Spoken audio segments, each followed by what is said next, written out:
Hi, I'm Sam Macdonald, Deputy Head of Investment News at Money Marketing and FundWeb. I'm here today at the Platforum's 8th annual conference, and with me is AXA Wealth Chief Executive Mike Kellard. Mike, thanks for joining us. Hi Sam, thanks. I'd like to start with a question about due diligence. To what extent do you think it's right that the regulator focuses so heavily on due diligence when it comes to advisors and platforms? Well, I think the regulator has to take the area seriously. I mean, they're the Financial Conduct Authority. It's a big conduct area, and they have to look at it.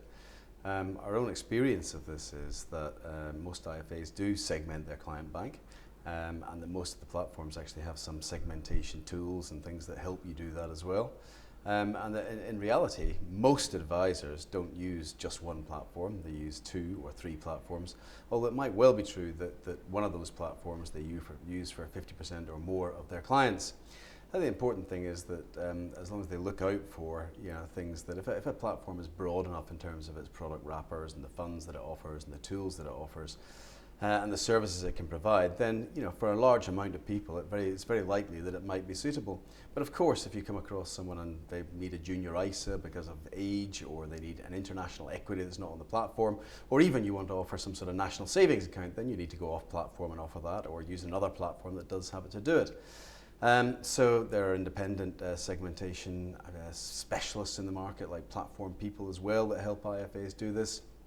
Our own platform merges all the charges of the assets put on the platform, so that the lowest charge possible for the total assets in a family is ever paid, etc. So I think there's an awful lot of work already gone into this, but the FCA of course have to do the work on it. And moving on to fees, how difficult is it to balance the kind of cost efficiency of advisors whilst also ensuring that the charges are appropriate to clients? Well, the fees of the advisor depend on the service that he's offering. I think that what you can do is look at the products that sit in the legacy books of the life companies, and if you look at the profits, the profitability of those products is much higher than the profitability of business that's being written today. In fact, if you went back 10 years ago and told the people in life companies what their profitability levels would be coming down to, I think they would have looked very shocked. So I think the market is extremely competitive, and that those competitive forces are being quite effective in bringing price down. The main thing from the advisor point of view, if they're using a platform, they're paying a platform charge, and then adding obviously an advice fee on top, is that they actually use the platform not just as selecting a product, but they actually use the extent of the capability of that platform to enhance the experience that they've got, increase their own efficiency, but also make sure that the client gets a better experience as well. Mm-hmm. And in terms of AXA Wealth, how has that positioned itself with the changing platform market, and in particular the drive towards direct-to-consumer? Well, the changing platform market, I think we've invested heavily in platforms.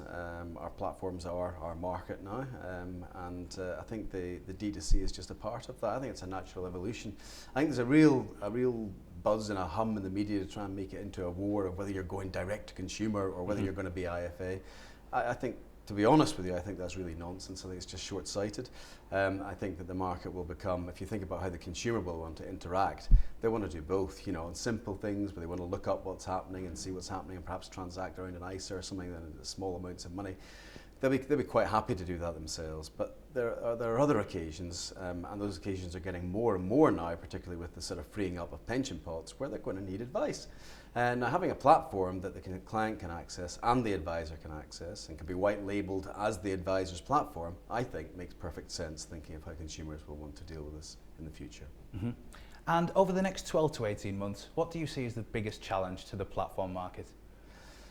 2 things really. One's a constant challenge in the platform market, is that it's how you sort of spend your development pot. So platforms can be quite complex.